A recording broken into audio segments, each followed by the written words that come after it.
Bienvenue dans le royaume intérieur. Bon, c'est vrai que de temps en temps, je dis la routine, quoi. Alors, le royaume intérieur, c'est le royaume de l'amour inconditionnel. Et dans le royaume intérieur, nous apprenons à développer notre conscience. Le but dans le royaume intérieur, c'est de pourvoir des enseignements qui devraient nous amener à sortir de la parenthèse. Ça, c'est le but du royaume intérieur. Et le royaume intérieur aussi, non seulement sortir de la parenthèse, mais vivre, bien vivre, en fait. Des enseignements qui nous permettent de comprendre qui nous sommes et que pourquoi nous sommes ici. Le but de la vie. Le but de ton existence. Ça, c'est le royaume intérieur. Et que chemin faisant, on n'est pas né pour souffrir. Je crois qu'il y a un titre que Joël avait écrit. L'homme n'est pas né pour souffrir. Alors donc, c'est un livre en fait. Bon, par la grâce de Dieu, nous allons y arriver. C'est vrai qu'on ne peut pas faire tous les livres comme ça de manière expliquée. Tant que Dieu nous permettrait, on va voir ce qu'on pourrait voir. L'homme n'est pas né pour souffrir. C'est un des titres qu'il avait donné. Donc, en fait, ça nous permet de comprendre qui nous sommes et pourquoi nous sommes là. Voilà.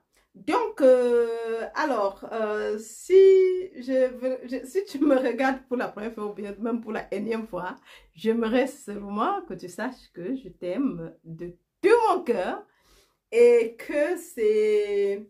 Voilà, c'est le royaume de l'amour et nous sommes ici par amour. La seule chose qui nous lie ici, c'est l'amour inconditionnel. Donc, et pour les nouveaux abonnés, je vous souhaite la bienvenue au nom de la communauté. Voilà. Donc, en ce moment, nous sommes en train de lire, d'étudier, de lire ensemble les principes que Joel Goldsmith, le fondateur de la Voie Infinie, avait laissés pour des étudiants de la Voie Infinie. Que chaque étudiant de la Voie Infinie devrait connaître. Et comme je le dis toujours, chaque chercheur de la vérité devrait et doit connaître s'il veut avancer dans sa quête spirituelle. Et c'est pour ça que nous avons entamé le chemin. Je dis, ça va tellement vite le temps. C'est comme si c'était hier. Hein? Et nous, on se rend compte qu'on est déjà prêt. Ça fait déjà plus de 3 mois. Waouh! Mais c'est comme si on avait commencé il y a une semaine, en fait. Mais il faut dire qu'il y avait assez je crois qu'il y a en tout 24 principes. Et nous sommes aujourd'hui, hier, nous avons vu le dernier épisode, c'était le principe 19. Donc aujourd'hui, nous allons entamer le principe numéro 20. Alors, mais comme nous avons la coutume de partager nos premiers fruits, j'aimerais que toi qui me regardes maintenant, j'aimerais partager mes premiers fruits avec toi. Et cela consiste, un des principes, consiste à reconnaître pour toi que Dieu est l'unique être, l'activité qui te maintient, qui te soutient et qui te nourrit. Dieu, esprit, est l'unique activité qui maintient, et l'être est l'unique activité qui maintient, soutient et nourrit le royaume intérieur. C'est merveilleux en fait. Donc, et ça c'est important parce que ça nous permet quand même, c'est un don, le reconnaître parce qu'en fait Dieu est l'unique source. Il n'y a rien que tu peux donner à qui que ce soit, sauf reconnaître sa vraie nature en tant que sa filiation divine. Voilà. Donc, alors, aujourd'hui, comme j'ai dit tout à l'heure ou tantôt, nous allons commencer le principe numéro 20 qui stipule que Dieu est vie et Dieu est vie individuelle. Dans le dernier épisode, nous avons vu que, en fait, c'était une question. Cherchons-nous Dieu ou bien nous cherchons Dieu pour quelque chose? On cherche Dieu, pour ce qu'il est, ou bien nous le cherchons afin d'obtenir quelque chose de lui. Parce que nous voulons obtenir des choses comme nous l'a dit. Dieu doit nous donner. Mais si c'est ça, ce qui a erreur, parce que comme le soleil, Dieu n'a rien qui retienne. Et attendre que tu le cherches pour qu'il te donne. Dieu, tout comme le soleil, brille et réchauffe. Et le soleil n'a pas besoin, il n'attend pas que tu viennes vers lui dire que oui, j'ai froid, réchauffe-moi. Non, il sait juste chauffer et illuminer. Et il le fait incessamment, indépendamment que ici sur la terre, qu'il fasse froid, qu'il y ait la neige, qu'il pleuve. Lui, le soleil, réchauffe toujours et illumine. C'est son rôle. Et c'est comme ça que Dieu est. Donc, chercher Dieu pour quelque chose, Neville a dit qu'il n'y a pas ce Dieu-là. Ce genre de Dieu n'existe pas. Puisque s'il est comme le soleil, ça veut dire qu'il n'y a pas seul autre Dieu-là. Que tu dois venir vers lui, prier, supplier, afin qu'il fasse quelque chose pour toi, qu'il te donne à manger, ou je ne sais pas, qu'il te soigne. Non, il est vie abondante, vie éternelle, vie infinie. Il est ton être individuel et il est ta conscience individuelle et conscience individualisée. C'est-à-dire qu'il est lui-même, toi. Il n'y a pas toi et, mais il y a toi en tant que. C'est pour ça que la voix infinie, c'est un mot en tant que est un mot très, très important. Dieu en tant que. Voilà. Donc, ça, c'est ce qu'on a vu dans l'épisode passé. Donc, pour ça qu'aujourd'hui, nous allons entamer le deuxième qui dit Dieu est vie. Dieu est vie individuelle. C'est l'unique vie.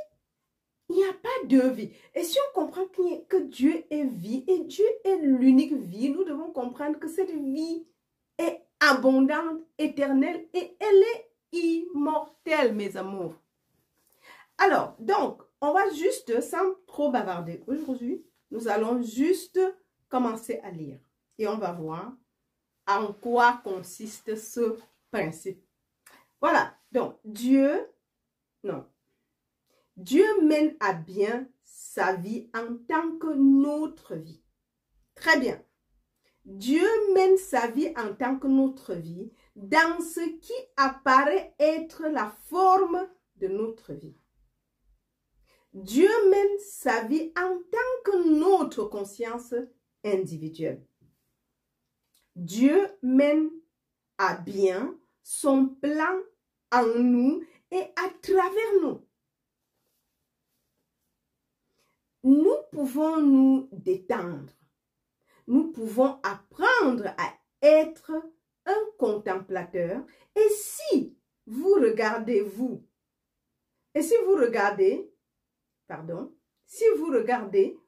verrez vraiment que ce que vous croyez être votre vie n'est pas ça. Non, n'est pas ça du tout. Oui, voilà. Donc, je reprends. Si vous regardez, vous verrez vraiment que ce que vous croyez être votre vie n'est pas ça du tout. C'est la vie de Dieu se déployant individuellement.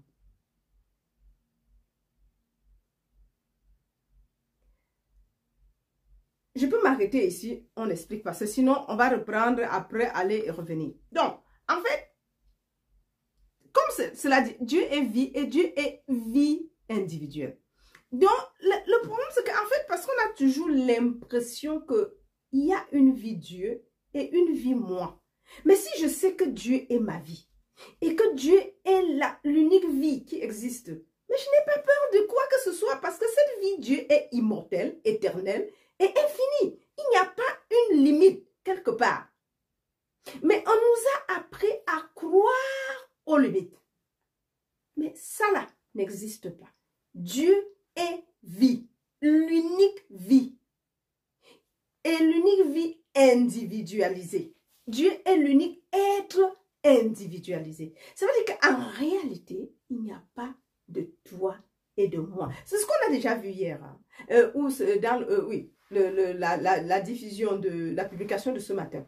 Parce qu'en fait, ou bien l'épisode, le dernier épisode. Parce qu'en fait, tant qu'on n'a n'a pas compris ça, on passera le temps à... On a peur, on croit qu'on peut perdre la vie. Non, on ne peut pas perdre la vie. Même si tu déposais ce corps, ça ne veut pas dire... La vie que tu es continue à être vie. Dieu ne cesse pas pourtant d'être ta vie.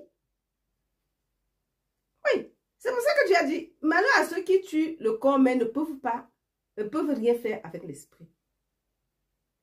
Dieu est l'unique vie. Ça, c'est ça notre garantie pour la santé, pour l'harmonie. Dieu est l'unique vie. Et cette vie-là ne peut pas être altérée. Sinon, quand on dit Dieu, si Dieu, ça veut dire que si Dieu est malade, si tu es malade, donc la vie Dieu divine que tu es malade veut dire que Dieu est malade. Oh, Dieu ne peut jamais, il est vie. Et la vie de Dieu là ne peut pas connaître, ne peut pas être interrompue ou bien connaître quoi que ce soit, ne peut même pas mourir déjà. Voilà. Donc, Dieu mène à bien son plan en nous et à travers nous. Parce que si on ne comprend pas ça, on va penser que mais des événements qui arrivent, mais Dieu était où? Bon, c'est vrai que si nous ne connaissons pas Dieu, si tu es en tant qu'humain et que tu n'arrives pas à comprendre, à savoir que Dieu est vie individualisée et que Dieu mène son plan en nous et à travers nous, son plan à lui, pas le tien. C'est pour ça que notre Père dit, Père, que ton nom soit sanctifié et que ta volonté soit faite ici, sur la terre, comme elle est déjà là, dans les cieux. Et les cieux, ce n'est pas en altitude, c'est là. C'est l'invisible. Et c'est ça que nous devons comprendre. Parce que si on ne comprend pas, c'est même ça le problème. Je crois que c'est l'une des causes pourquoi nous cherchons Dieu pour obtenir des choses. Il n'y a rien qu'on puisse obtenir de Dieu. Et ici, nous pouvons apprendre à être un contemplateur. Et si vous regardez, vous verrez vraiment que ce que vous croyez être votre vie ne l'est pas du tout. Ce que vous croyez bien être votre vie ne l'est pas du tout. C'est la vie de Dieu se déployant individuellement. Parce qu'en fait, quand je me dis ma vie, non, ce n'est pas ma vie, c'est la vie de Dieu se déployant individuellement. Wow! Et quand on comprend ça, il y a des soucis qu'on ne se fait pas. Même si les montagnes arrivaient à chanceler, je saurais que la vie divine que je suis ne peut pas chanceler. Il y a une chanson qu'on dit, si la mer se déchaîne, si le vent souffle fort, ne sois pas dans le doute. Ne sois pas dans le doute, car Dieu aime ses enfants. Il n'a pas dit que tu coulerais, il n'a pas dit que tu sombrerais, il a dit, allons de l'autre bord. En fait, bon, c'était l'histoire de quand les disciples étaient dans le bateau et Jésus leur a dit traversons. Je crois que c'est ces histoires qui sont transformées en chansons. Mais c'est ça, si la mer se déchaîne, n'aie pas peur, Dieu est avec nous et Dieu est la mer. Parce que c'est pas comme s'il y avait la mer séparée de Dieu, mais comme eux, ils ont pris la peur, ils ne savaient pas qu'ils avaient même l'autorité. Le vent est rien qui pouvait arrêter le vent. Mais Jésus leur a montré que s'il y a un vent qui souffle, tu dis vent, stop, mais calme-toi. Ils luttaient contre le vent. Non, tu parles au vent. Ils ont les oreilles pour écouter. Et ça, mais tu ne peux pas parler au vent si tu ne sais pas que tu as l'autorité sur ce vent en tant que le Christ. Et c'est ça le problème. Parce qu'on croit, on nous a appris que cette vie, nous étions dans le corps. Et étant dans le corps, tu n'as pas l'autorité sur le corps. C'est la science qui nous a dit ça. Que s'il y a un truc qui se gâte, tu vas mourir. Mais pourquoi l'organe va se gâter alors que toi, Donc, si l'organe se gâte, tu meurs. Pourtant, tu es la vie. Si Dieu est l'unique vie, veut dire que tu n'es pas une vie secondaire. C'est l'unique vie là qui est la vie de tes organes, qui est la substance de tes organes. Ce Dieu, cette vie qui est immortelle, éternelle et infinie, est la substance de tes organes. Comment donc la vie peut se gâter? Comment donc la vie peut tomber malade? Puisque Dieu est substance de tout ce qui est. L'unique substance.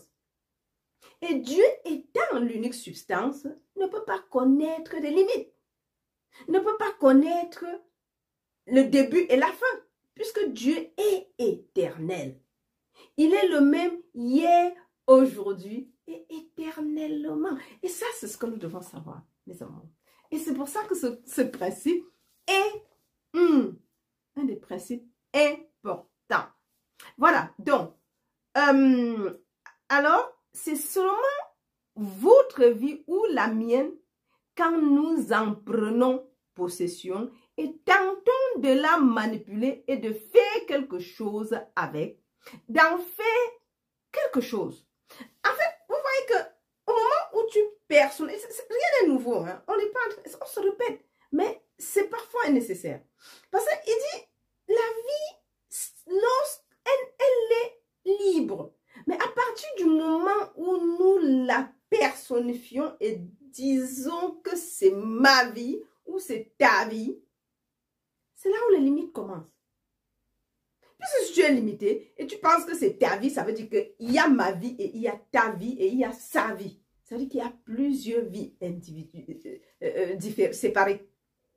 Donc, chacun a sa vie. Ah, chacun a sa vie, chacun a un. Donc, en fait, vous voyez qu'on commence à mettre les problèmes de la vie, le ceci, le cela. Donc, on introduit. Mais ça devient, la vie peut être limitée, la vie peut être malade, le soleil peut, ceci peut avoir, non. Il n'y a qu'une seule vie. Ne la personnalisez plus. Arrêtons de la personnaliser parce que c'est là où il y a les problèmes. C'est là où il y a le manque. C'est là où il y a les maladies. C'est là où il y a les tumultes, les querelles, les divisions. En réalité, y a-t-il une division? Mais non, il y a une seule vie. Il n'y a pas deux vies, il y a une seule vie, la vie divine, qui est la substance de tout ce qui est. Et là, tu n'as plus à te battre pour quoi que ce soit, puisque tu laisses la vie divine être, s'écouler, demeurer, être. Tu reconnais qu'il n'y a pas de toi, donc il n'y a que la vie divine. Ça veut dire que rien ne peut prendre cette vie divine, puisqu'il n'y a rien n'existe hors de cette vie qui est la vie divine. J'espère que je n'ai pas un problème de batterie. Alors, donc, voilà, parce que je sais que de toute façon, ce ne sera pas très long.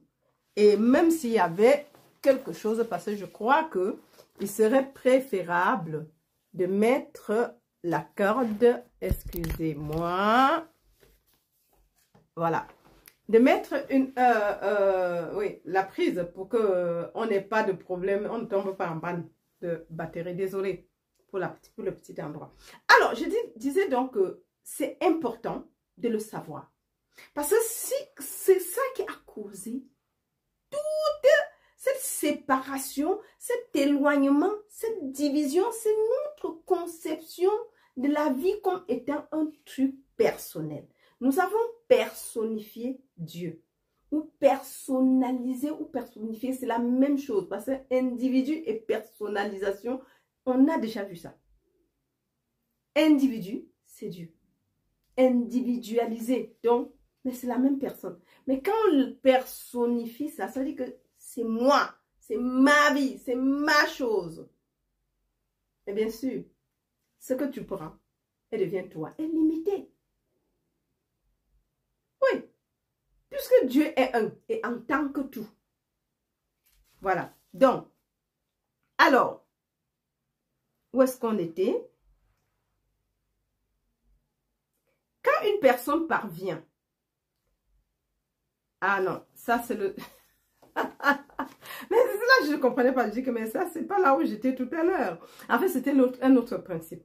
Alors, donc, on dit très bien que c'est seulement notre vie ou la mienne quand nous en prenons possession et tentons de la manipuler et de faire quelque chose avec. Il faut que je change de vie, il faut que j'arrange ma vie. Non, tu n'as rien à arranger. La vie n'est pas la tienne. Et si ce n'est pas la tienne, ça veut dire que tu laisses être. Dieu est. La vie est. La vie qui est Dieu aussi est. Donc, tu ne cherches pas à l'améliorer puisqu'elle est déjà, elle est belle. Et ne cherchant pas à l'améliorer veut dire que tu ne penses même pas à cela. Bien sûr qu'elle va s'écouler maintenant. Ça veut dire qu'il n'y a pas quelque chose qui limite et pense qu'elle n'est pas complète. Chercher à améliorer veut dire que tu penses qu'elle n'est pas déjà bien. Tu vas changer des choses. Et c'est là, on commence les changements. Mais Dieu, il est le même hier, aujourd'hui, éternellement, omniprésent, omnipotent, omniscient, éternel. Ça, c'est cette vie qui est Dieu. Alors, donc, et nous lui donnons alors la naissance et nous lui donnons finalement la mort. Bien sûr, si tu connais un début, bien sûr qu'il doit avoir une fin. Et c'est pour cela qu'on est dans ce cycle de mourir, naître et mourir, naître et mourir, jusqu'à ce que tu arrives à comprendre que, oups, il n'y a que Dieu. Dieu est vie individualisée. Dieu est l'unique être. Dieu est l'unique substance. Et la vie divine ne connaît pas de maladie, ne connaît pas d'interruption. Elle est éternelle, que tu disparaisses ou pas parce que tu as personnifié. Veut dire, si tu as un début, tu dois avoir une fin. C'est naturel. Mais si tu es Melchizedek, celui qui n'a ni père ni mère, mais c'est un processus pour arriver. Comprends déjà que la vie n'est pas une chose personnelle que nous devons prendre comme si c'était la nôtre. Mais savoir que cette vie, elle est éternelle, immortelle et, oui, elle n'est pas limitée. Là, on n'aura rien à faire. Là, on n'aura rien à dire. Là, on n'a pas à la changer. Parce que c'est Dieu, tu ne peux pas changer Dieu. Toi, fini, tu veux changer l'infini. Parce que penser à changer Dieu veut dire que tu es séparé de lui. Mais si nous savons que c'est cette vie, nous l'accepterons telle qu'elle est. Et elle va commencer à couler en tant que nous, bien, notre vie, notre vitalité, notre charme, notre relation, notre business, nos clients, c'est la même substance qui se déploie en la vie hier. On a vu dans le dernier épisode que le Dieu, la seule chose à posséder, c'est Dieu. Et si tu as Dieu, tu as tout parce que c'est l'unique substance. C'est la clé maître qui ouvre toutes les portes, qui est tout ce que tu penses avoir. C'est la seule chose qu'on chercherait à manifester. Mes amours, j'espère qu'on est encore ensemble. Alors, donc, nous lui donnons alors la naissance, voilà, et nous lui donnerons finalement la mort, bien sûr, puisqu'on nous a appris que ce qui a un début a une fin. Puisque si tu donnes naissance, ça veut dire que ce n'est pas éternel, ça ne peut pas être infini, puisque ce qui est infini n'a ni début ni fin. Et ne peut, oui, ne peut pas se terminer. Ce qui est éternel ne finit pas. Donc, il n'y aura ni naissance, et il n'y a jamais eu de naissance, mais il n'y aura aussi pas de mort, parce qu'il n'y a jamais eu de mort. Pour qu'il y ait mort, il faut qu'il y ait naissance. Quand tu deviens le Christ, et tu le reconnais ainsi, veut dire que tu n'as ni début, ni fin. Melchizedek, ni père sur la terre, ni mère sur la terre, n'appelle personne sur la terre père, car un seul est le Père, celui qui est dans les cieux. Voilà. Donc nous avons tous ici le même Père, Dieu. Maintenant, que tu sois musulman, que tu sois chrétien, que tu sois hindou, que tu sois, je ne sais pas, tout ce qu'on peut avoir comme différentes religions, que tu sois animiste, que tu sois chaman, que tu sois n'importe quoi. Parce qu'à un moment donné, si tu migres bien, à un moment donné, il n'y a même plus de division. Parce que l'arbre, tant que vous êtes dans les branches, vous pensez que chacun est séparé. Mais si chacun essayait de migrer vers le tronc, on verra qu'en fait, on est tous le même tronc. individualisé en tant que branche. Mais on est tous le même tronc, seulement individualisé en tant que branche. Mes doigts, c'est la même main, mais seulement individualisé. On leur a donné le nom, l'enlunaire, l'auriculé, le puce, je sais pas. Je me rappelle, je sais plus la récitation qu'on faisait quand on était au jardin d'enfants. Récitation, la main, embrasser ma main, elle a 5 doigts.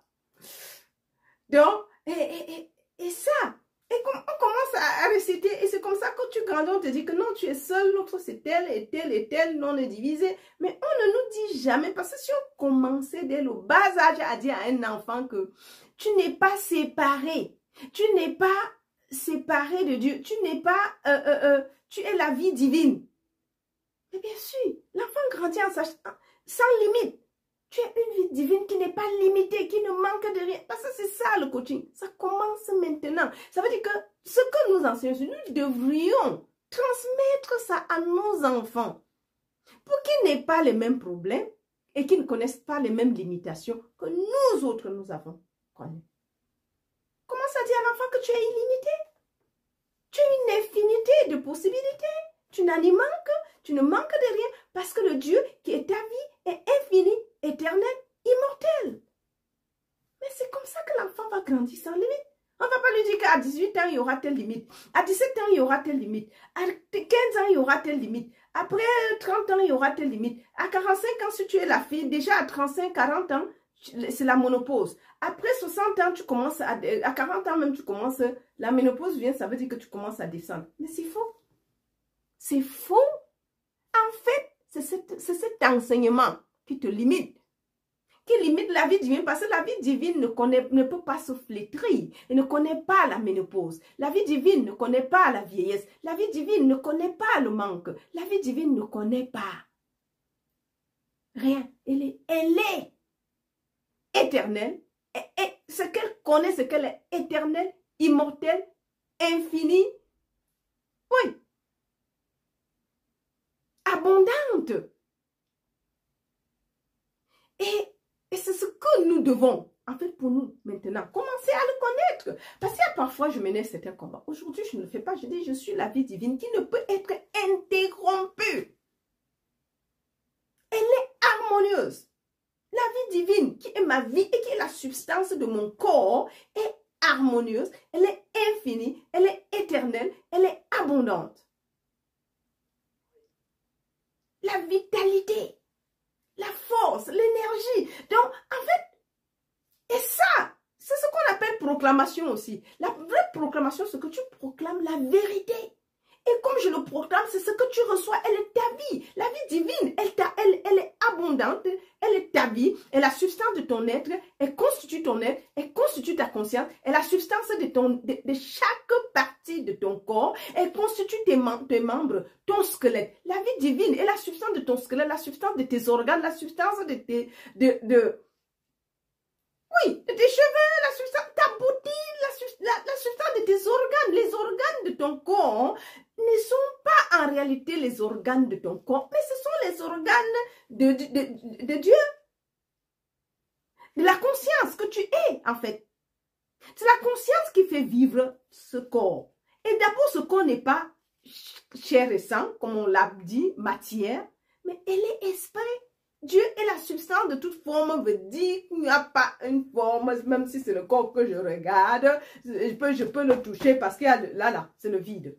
Mais ne veut pas dire que Dieu n'est pas là. Il est lui-même vie. Mais seulement en ce moment, il y a des choses ici que je ne peux pas voir. Ce que tu recherches est là. Reconnais que cette vie divine qui est là, ce qu'on appelle l'air, n'est pas l'air. Dieu est rempli tout le reste. Parce qu'on pense que ça là n'a pas de vie. Mais non, la vie divine est la vie des choses animées et inanimées puisque c'est l'unique substance, il n'y a pas deux. Oh, nous, avec la science, on nous a montré qu'il y a des limites. Non, il n'y a pas de limite, ni à la femme, ni à l'homme. Du coup, on dit à 30 ans, si tu fais concevoir en tant que femme, c'est des grossesses à risque. Aujourd'hui, à 70 ans, les femmes accouchent. Quelqu'un va dire, mais à 80, on va aller amener les enfants où? Il y a des jeunes enfants qui accouchent et ne peuvent même pas aller aux aires de jeu avec leurs enfants. Parce qu'ils sont paresseuses.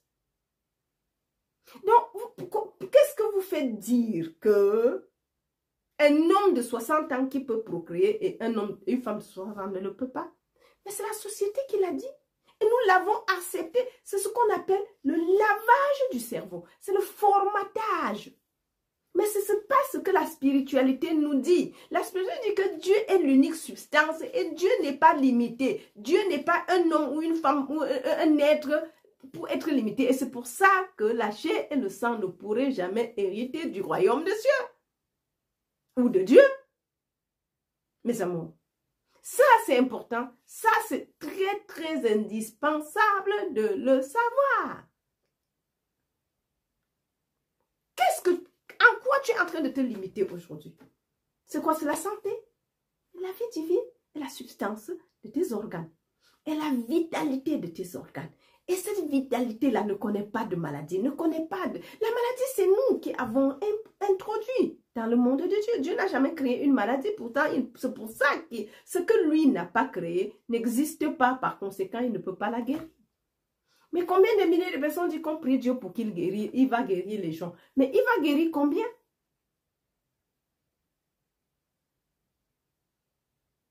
Appelons Dieu, prions, fais des prières, des supplications pour que Dieu vienne nous guérir de nos soucis. Non. Toi-même, connais la vérité et dégage, les choses vont se dégager. Ce n'est pas Dieu qui va venir le faire, puisque ce qu'il n'a pas, il ne sait même pas que ça existe. C'est nous qui reconnaissons ça. Lui n'est même pas au courant de ça. Plus, la souffrance est méconnue de Dieu. Il ne connaît pas la souffrance. C'est vrai que parfois dans les trucs, les gens vont dire tu connais pas. Non, non, non, Dieu ne connaît. Dieu est. C'est comme tu vas dire au soleil que le soleil connaît quand même le froid. Mais non, il ne connaît pas le froid. Ce que le soleil connaît ce qu'il est. Il chauffe et il illumine. Il ne connaît pas l'obscurité. Nous sommes ici. En ce moment, il fait nuit. Mais est-ce que vous croyez que le soleil connaît qu'il fait nuit ici, là? Mais non. Il est lumière et il n'a jamais connu l'obscurité. C'est pour ça qu'en reconnaissant ce que nous sommes réellement, c'est la délivrance. Ça va nous libérer de beaucoup de maux, mes amours. Voilà, donc on va arriver à un point certain parce que le paragraphe est très, très, très long. Alors, donc, ceci dit, mais en devenant des contemplateurs de Dieu qui s'accomplit, non, oui, de Dieu qui s'accomplit sur terre, de Dieu apparaissant sur terre individuellement, en devenant les contemplateurs de Dieu qui s'accomplit sur terre, de Dieu apparaissant sur terre individuellement. Très proche du concept catholique romain de Jésus, qui est entièrement vrai. Dieu s'incarne sur terre. Dieu soi-même, le vrai Dieu soi-même apparaissant sur terre. En tant que tout ce qu'on peut voir. Alors, mais les catholiques ne sont pas allés assez loin pour dire cela est la vérité à votre sujet et au mien quand nous parvenons à la réalisation de la vérité. Je crois qu'on peut s'arrêter là, mais bon, on peut faire tout le paragraphe, c'est égal. En fait, c'est ça. Bon, il dit c'est le concept catholique, mais seulement que on pense que cela est propre, était propre seulement pour une personne, Jésus, de l'époque. Et on pense que ce qu'il était là, ça va nous sauver si tu crois seulement que c'est arrivé à lui. Mais quelle limitation! Ce qui est arrivé seulement à lui, ça me servirait à quoi si ça n'est pas aussi valable pour moi? Vous voyez que les gens ont fait des millénaires sans comprendre que ce qu'on pensait que c'était des choses seulement propres à Jésus est quelque chose qui est propre à tout le monde. À tout ce qu'on appelle, et c'est ça l'humanité en fait. On est ici pour ce rachat. Donc c'est quelque chose qui est propre à tout le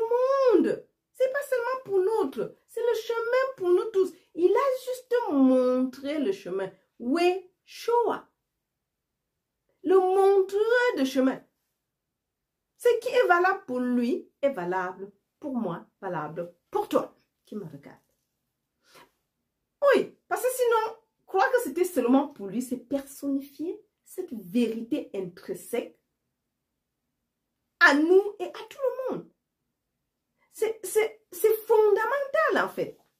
C'est vital. Une vérité vitale pour notre bien-être, pour notre aisance et pour notre épanouissement dans cette... Parce que c'est le but, c'est ce qu'il faut connaître.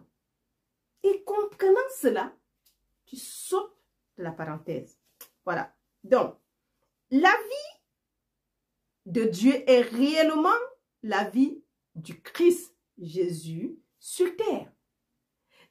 Mais ça ne s'arrête pas là-bas. Et Jésus-Christ le savait. Que la vie de Dieu était sa vie sur terre. Or, nous pensons que c'était seulement pour lui, ou bien si tu reconnais et acceptes cela, c'est croire en Jésus, la même chose, tu devrais encore reconnaître que la vie divine est ta vie sur terre maintenant. Pas quand tu vas mourir, non. La vie là est ta vie, est l'unique vie. Et la vie, pas seulement pour toi, mais la vie de tout ce que tu peux regarder et voir, et même ce que tu ne vois pas. C'est pour ça qu'il dit ne cherchons pas, cherchons Dieu. Quand tu as Dieu, tu as tout, puisque c'est l'unique cause. C'est l'unique puissance causale. C'est l'unique créateur. Parce qu'il n'y a jamais eu de toi et de moi. Ou bien de toi et Dieu, ou de moi et Dieu. Mais il y a seulement Dieu en tant que toi et moi manifesté. Ça veut dire qu'il y a... Ceci-là n'existe pas en réalité. C'est Dieu seul qui est. Et c'est comment tu vois. Tu vois, je regarde là-bas et je vois quelqu'un d'autre. Ou quand je regarde, je vois l'unique Dieu malgré l'apparence. Et c'est ça qui guérit les gens. Si tu vois Dieu, ça veut dire que la souffrance là n'existe pas. Elle n'est pas là où elle est, en fait. S'il n'y a que Dieu, veut dire qu'il y a la perfection partout. En réalité. Mais nous, par nos croyances qui nous limitent et qui créent, nous voyons ce que nous avons. Nous en sommes conscients, en fait. Alors, donc, Dieu est réellement en train de vivre sur terre, sur cette terre, en tant que vous et en tant que moi.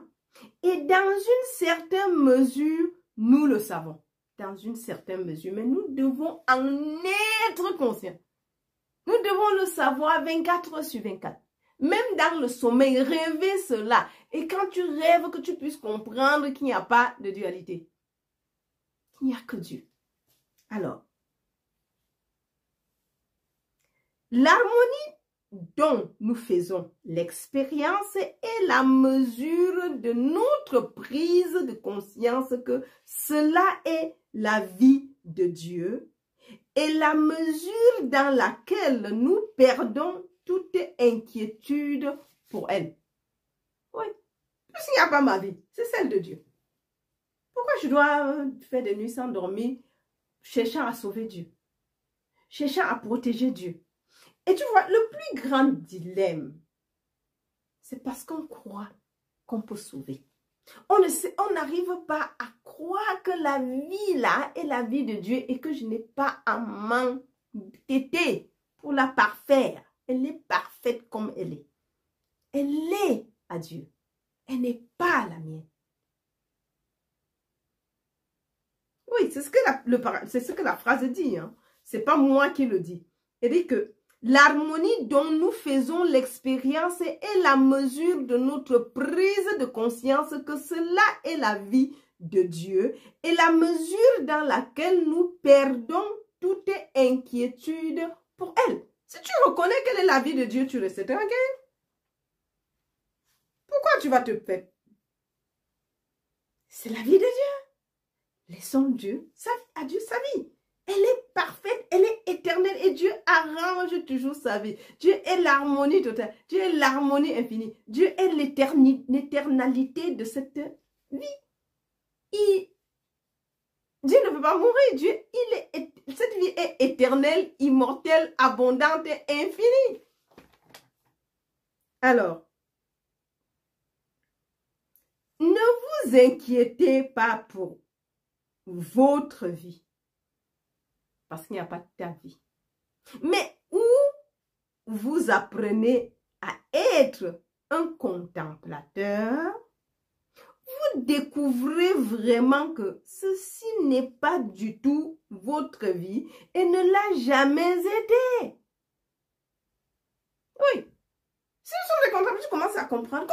C'est ça la contemplation. Tu dois comprendre que mais s'il est l'unique vie et Dieu est l'unique substance, ça veut dire que la vie est la substance de tout ce qui peut être. Dieu est vie. Et Dieu est substance de toutes choses. Ça veut dire que la vie est la substance de toutes choses. Ça veut dire qu'on ne doit pas se plaindre et à chercher à améliorer quoi que ce soit. Et cette prise de conscience de la vérité intrinsèque de la vie prouve que améliore les choses. Ça veut dire qu'en fait, cette prise de conscience remet les choses à la place. Chaque chose reprend sa place. Et la vie de Dieu sera, elle est. On va seulement apprendre à dire, Seigneur, c'est ta vie. Cette vie donc, c'est la substance de mon corps. Cette vie donc, c'est la substance de mes... C'est mon charme naturel. Cette vie est tout ce que je peux avoir. Oui. Tu vas seulement dire merci pour ceci, merci pour ça, merci pour la nouvelle maison, merci pour ceci, merci pour le compte. Mais merci, merci, merci. Ça serait une vie de grâce. Tu vas rendre grâce. Et c'est ça la vraie louange. La louange ne veut pas dans la chanson de l'amour vu dans l'épisode passé. C'est pas quand on chantait des cantiques. Et c'est ça aussi. Prier Dieu en esprit et en vérité. Parce que tu reconnais la vérité telle qu'elle est. C'est ça la vraie prière. Donc tu commences, tu vas seulement, ça sera seulement une vie. Waouh, waouh, waouh, merci Seigneur. Alléluia, alléluia, alléluia. C'est ça quand tu commences à vivre ça. Ça dégage une certaine, comment je veux dire, fierté, assurance, confiance. Oui. Voilà. Donc, alors, et dans la mesure où vous êtes à même de ne pas vous inquiéter pour votre vie, mais où vous apprenez à être un contemplateur, vous découvrez vraiment que ceci n'est pas du tout votre vie et ne l'a jamais été. Ceci est la vie de Dieu incarnée sur terre, individualisée sur terre. Ceci est la vie de Dieu incarnée sur terre, individualisée sur terre. Ce n'est pas ma vie. Ce n'est pas pour quelqu'un. Non, c'est la vie de Dieu. Et Dieu est l'unique substance. On a nommé cette forme juridique, mais ça ne reste pas moins la vie de Dieu. C'est ce qu'il faut reconnaître maintenant. Voilà. Alors, ceci est la vie de Dieu incarnée sur terre, individualisée sur terre. Tout ce que l'Église catholique a dit au sujet de Jésus est vrai. Sauf une chose, qu'il était quelqu'un de distinct du reste d'entre nous. Et c'est ça qui a causé tous les problèmes que nous avons aujourd'hui. Et c'est ça qui a limité, parce qu'à partir de là, ils ont accepté. On dit c'est vrai. Mais ils l'ont reconnu seulement pour lui. Parce qu'il était une personne particulière, née d'une vierge, et qu'il était. Mais non. Dieu ne fait acception de personne. S'il est l'unique vie, pourquoi il serait pour lui et pas pour moi? Et pas pour toi? Et pas pour la plante. Et pas pour la feuille que j'avais en main tout à l'heure. Qu'elle soit animée ou inanimée. Les rochers, le monde minéral, le monde végétal, le monde humain. C'est le même et l'unique vie. C'est la même et l'unique vie. Il n'y a pas deux. C'est une seule vie. Mais et cette vie, ce qui est important, c'est qu'elle est immortelle, éternelle, omniprésente, omnisciente, omnipotente. Mes amours, on va s'arrêter ici. Love, love, love, love, love. Je vous aime très, très, très, très, très, très fort. Et merci de m'avoir écouté jusqu'à la fin. I love you. Et surtout, laissez-moi les commentaires, laissez-moi les cœurs. Et pensez au lien PayPal. Souvenez-vous. Voilà, merci.